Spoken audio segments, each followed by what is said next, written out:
Hello friends, मैं गौरव कुमार आज आप सभी के लिए एनसीईआरटी क्लास 6 के ज्योग्राफी का तीसरा चैप्टर मोशन ऑफ द अर्थ लेकर के आया हूँ। हम लोग इस चैप्टर में कुछ टॉपिक्स पढ़ेंगे जो कि है motions, rotation, circle of illumination, revolution, summer solstice, winter solstice और इक्विनॉक्स के बारे में पढ़ेंगे। मोशन को हिंदी में गति बोलते हैं, रोटेशन को बोलते हैं परिक्रमण, सर्कल ऑफ इल्यूमिनेशन को बोलते हैं प्रकाश चक्र, रिवोल्यूशन को बोलते हैं परिभ्रमण, समर सोलेस्टिस को बोलते हैं कर्क संक्रांति, विंटर सोलेस्टिस को बोलते हैं मकर संक्रांति और इक्विनॉक्स को बोलते हैं विषुव। तो इन्हीं सब के बारे में हम लोग पढ़ेंगे। तो चलिए शुरू करते हैं मोशन से। तो there are two types of motion having the earth. First one is rotation and second one is revolution. Okay, not earth, not only earth, the all planet having these two movements.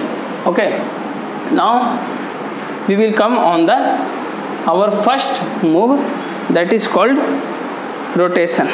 Okay, what is called rotation? Rotation is a movement,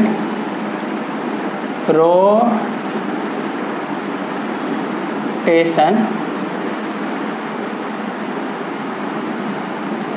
is a movement of earth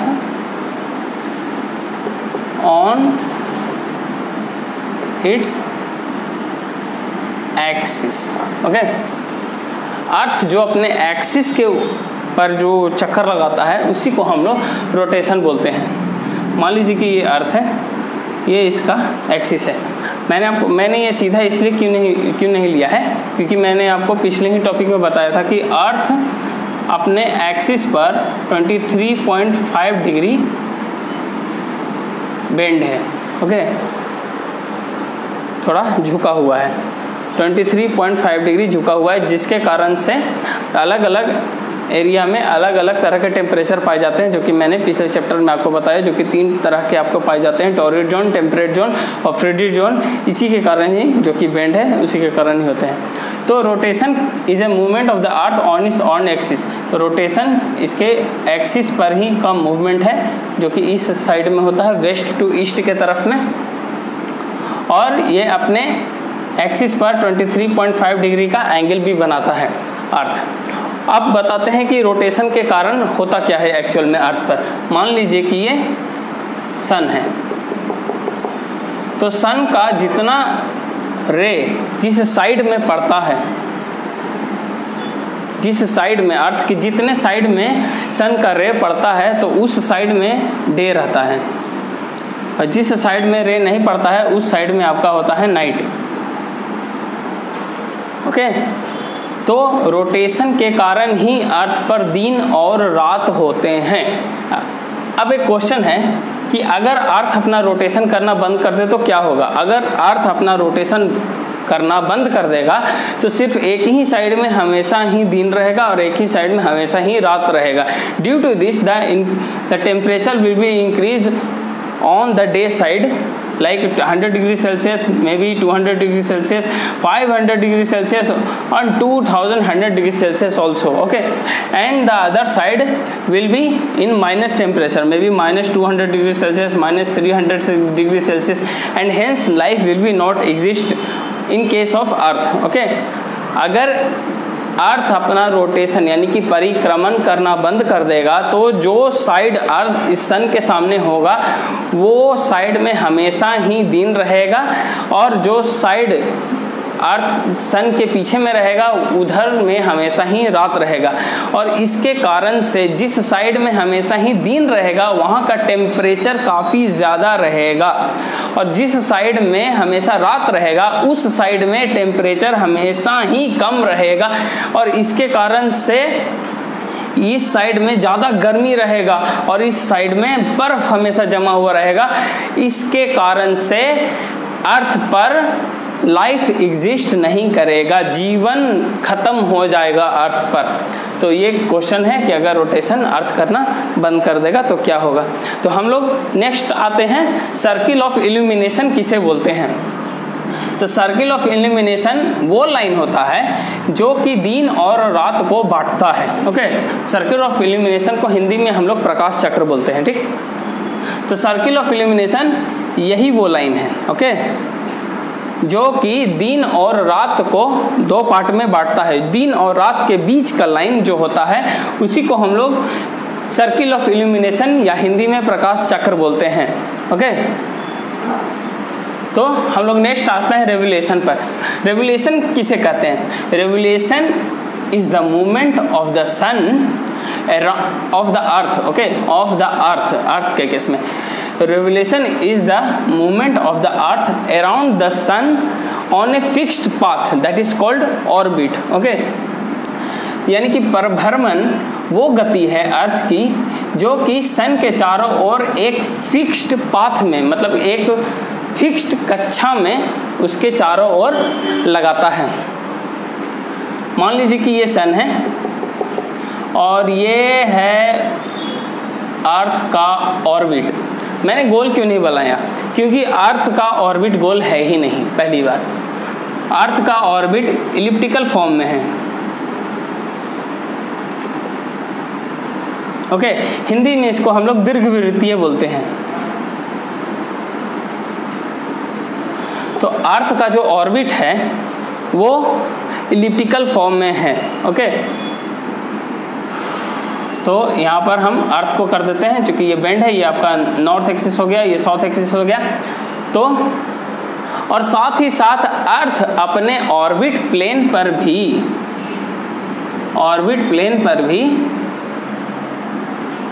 अपने orbit plane पर अर्थ 66.5 degree का angle बनाता है। Okay, और मैंने अभी तुरंत ही आपको डिस्कस करके बताया था कि एक्सिस पर 23.5 डिग्री का एंगल बनाता है अर्थ, क्योंकि अर्थ झुका हुआ है। अर्थ अपने एक्सिस पर भी झुका हुआ है और अपने ऑर्बिटल प्लेन पर भी ये झुका हुआ है। ऑर्बिटल प्लेन पर 66.5 डिग्री झुका हुआ है, एक्सिस पर 23.5 डिग्री झुका हुआ है। Due to this the season occur on the earth. Okay, तो रिवोल्यूशन के कारण अर्थ पर सीजन्स चेंज होते हैं, like summer, winter, autumn, spring. Okay, revolution के ही कारण, जो कि वो सन के चारों ओर लगाता है परिभ्रमण। और एक परिभ्रमण करने में अर्थ को 365, एक यहाँ पर मैं रिवोल्यूशन भी लिख देता हूँ, एक रिवोल्यूशन करने में अर्थ को 365 1/4 डे लगता है। 1/4 डे का मतलब हुआ यहाँ पर 6 आवर्स। Okay, 6 hours. और यही 6 आवर को अगर हम 4 बार ऐड कर दें, यानी कि 4 रिवोल्यूशन इसका, तो 6 आवर हर बार में इंक्रीज करेगा, तो यही हो जाता है आपका 24 आवर। और हम लोग 24 आवर के बारे में जानते हैं कि 24 आवर अर्थ का एक रोटेशन होता है। एक रोटेशन बराबर 24 डे होता है, जिसको हम लोग एक अर्थ डे भी बोलते हैं। 24 डे मतलब कि एक दिन। तो इसी के कारण ही 4 साल के बाद, ये जो 6666 मैंने लिखा, 4 साल के बाद एक डे को इंक्लूड कर दिया जाता है। And hence 366 days has been come on that year, that is called leap year. 4 साल के बाद एक दिन को ऐड कर दिया जाता है हमारे कैलेंडर में, और उस साल को हम लोग लीप ईयर बोलते हैं। लीप ईयर कौन सा ईयर है इसका पता लगाने के लिए हम लोग डायरेक्टली 4 से उसको डिवाइड कर सकते हैं उस ईयर को। और अगर उस ईयर के लास्ट में 00 है तो हमें 400 से डिवाइड देना होगा, ये फाइंड करने के लिए वो ईयर लीप ईयर है कि नहीं। अगर लास्ट में 00 है तो हमें 400 से डिवाइड देना होगा लीप ईयर को फाइंड करने के लिए। और अगर लास्ट में 00 नहीं है तो हम लोग डायरेक्टली 4 से ही डिवाइड दे सकते हैं। ओके,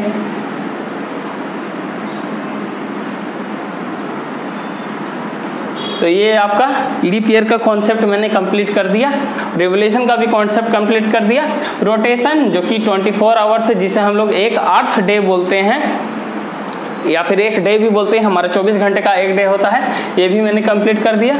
आगे हम लोग आते हैं समर सोलेस्टिस पर, ओके, जिसे हम लोग कर्क संक्रांति भी बोलते हैं। ठीक, कर्क संक्रांति में क्या होता है कि समर सोलिस्टिस में, जो कि मैं यहाँ से चलूँगा, ओके, इस फोटो से, तो इस दिन 21 जून से ये स्टार्ट होता है, ओके, 21 जून से ये स्टार्ट होता है और 21 जून को सबसे लार्जेस्ट डे होता है।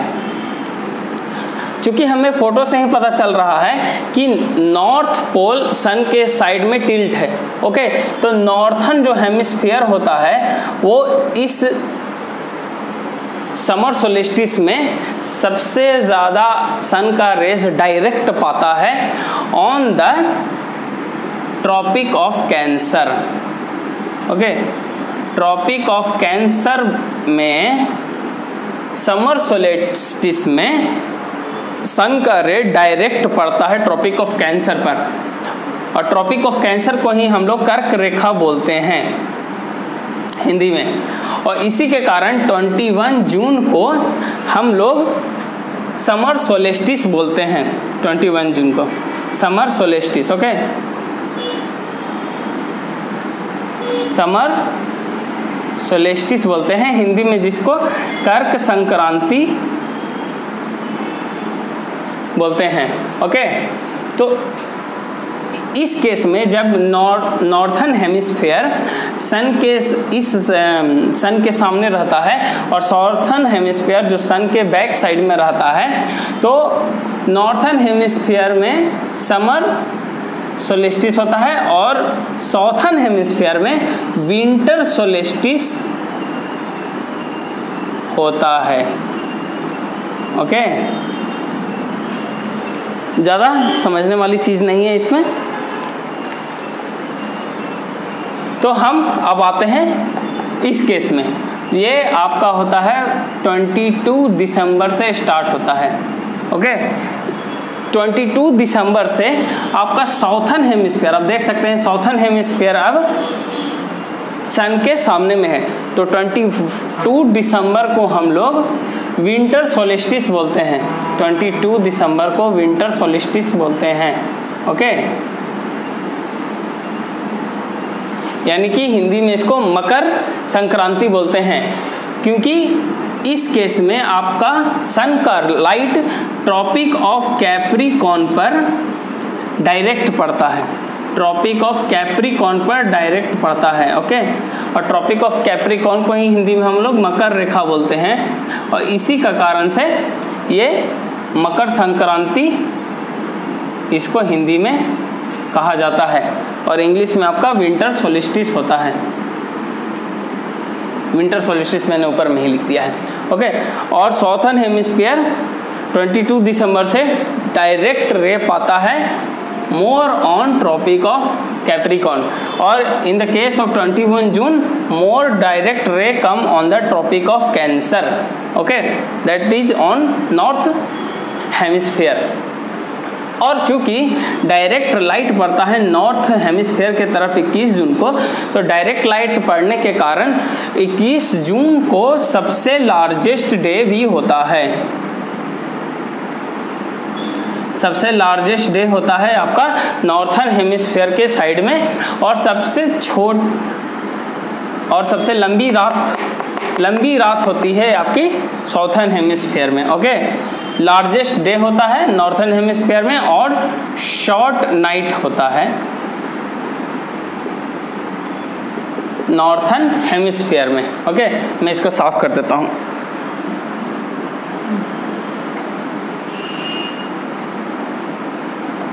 ओके, लार्जेस्ट डे और शॉर्टेस्ट नाइट, ओके, होता है नॉर्थर्न हेमिस्फीयर के साइड में, ओके। और इसी का अपोजिट शॉर्टेस्ट डे और लार्जेस्ट नाइट होता है साउथर्न हेमिस्फीयर के साइड में, ओके। 21 जून से जो स्टार्ट होता है, और इधर 22 दिसंबर से इसका ठीक अपोजिट हो जाता है। 22 दिसंबर से आपका लार्जेस्ट डे और शॉर्टेस्ट नाइट होता है आपका साउथर्न हेमिस्फीयर के साइड में, ओके। और शॉर्टेस्ट डे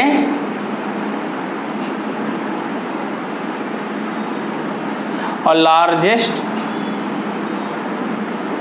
नाइट आपका होता है नॉर्थर्न हेमिस्फीयर के साइड में in case of winter solstice, okay. तो आप लोग समर सोलिस्टिस और विंटर सोलिस्टिस समझ गए होंगे, जिसे हिंदी में बोलते हैं कर्क संक्रांति और मकर संक्रांति। कर्क संक्रांति के समय में ट्रॉपिक ऑफ कैंसर पे डायरेक्ट सनलाइट पड़ता है, जो कि नॉर्थर्न हेमिस्फीयर के साइड में रहता है, और विंटर सोलिस्टिस के समय में ट्रॉपिक ऑफ कैप्रिकॉर्न मतलब कि मकर रेखा पर आपका सन का लाइट डायरेक्ट पड़ता है, ओके, जिसके कारण दिन बड़ा होता है उस समय में।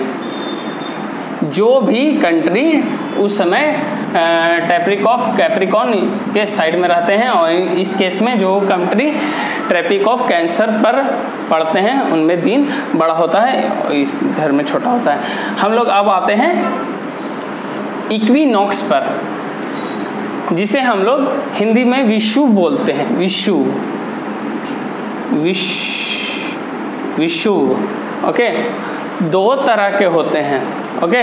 एक होता है ऑटोनम,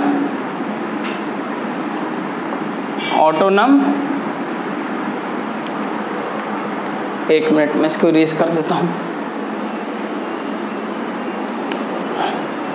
एक होता है ऑटोनम इक्विनॉक्स, एक होता है वर्बिनल इक्विनॉक्स, ओके। एक होता है ऑटोनम इक्विनॉक्स, एक होता है वर्बिनल इक्विनॉक्स। ऑटोनम को हम लोग बोलते हैं शरद विषुव, और वर्बिनल इक्विनॉक्स को हम लोग बोलते हैं वसंत विषुव, ओके। इसको स्प्रिंग इक्विनॉक्स भी हम लोग बोल सकते हैं।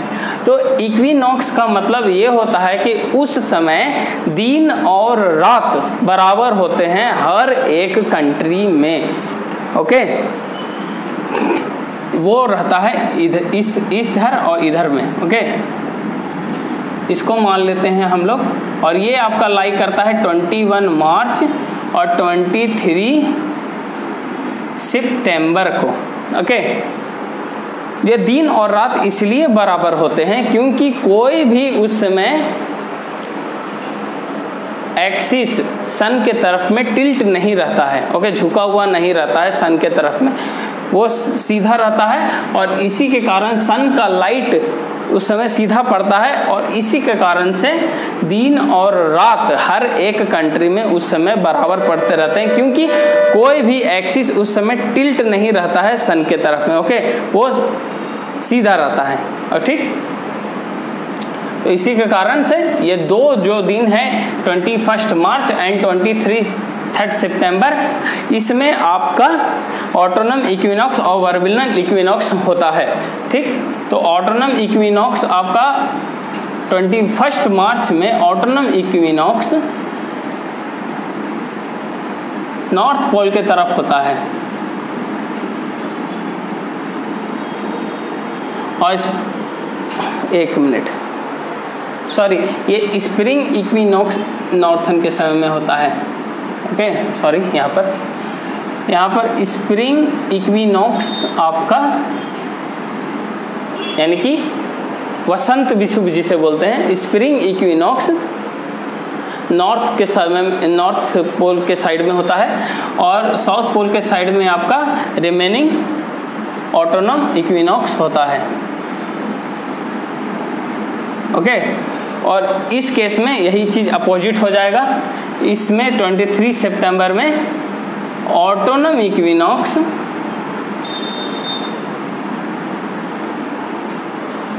नॉर्थर्न पोल के साइड में होगा, और साउथर्न पोल्स के साइड में ऑटोनम इक्विनॉक्स, ये सॉरी स्प्रिंग इक्विनॉक्स होगा,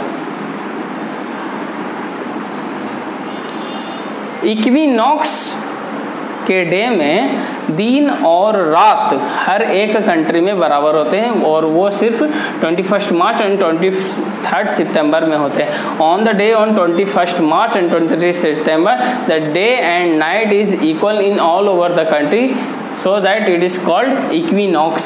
There are two types of equinox, that is, first one is autumnal equinox and Verbalian equinox. Verbalian equinox is also known as spring equinox. On the 21st March the spring equinox is lying on northern pole and the autumnal equinox lie on southern pole. Okay, in the case of 23rd September the autumnal equinox lies on north pole and the spring equinox lie on south pole. Okay, तो आपका मैंने equinox भी complete करा दिया। तो यहाँ पर आपका